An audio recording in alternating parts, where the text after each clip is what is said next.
ठिक छ त अनि मैले भिडियो बनाएको आफ्नो प्रोफेसनल भिडियो त्यस्तो नभए पनि आफ्नो पर्सनल ग्रोथ भएको प्र्याक्टिस भएको अलिअलि हुन्छ नि त।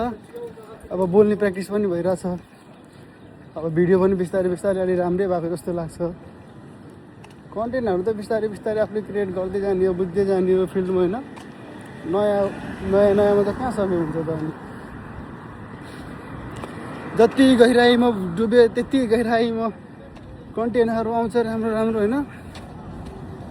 अब टक्क जाने हो, चना सना भुट्ने, हल्का फुल्का यताउता अब अफ्तारीको लागि तयारी गर्ने। 1.5 घन्टा टाइम छ मसँग अहिले। आज टाउको पनि के साह्रो दुखेको। मेरो कम्पनी केटाहरू के कति भिडियो बनाउँछ, कति ब्लग बनाउँछ, अरे बनाउनु परेन अनि देखाउनु पऱ्यो नि त आइफोन 17 होइन।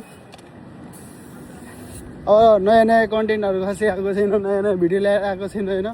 जहिले त्यही ड्युटी आउँदा जाँदा मात्र भिडियो हुन्छ। मलाई नि वाक्क लाग्छ कि झ्याउ लाग्छ बेला बेला।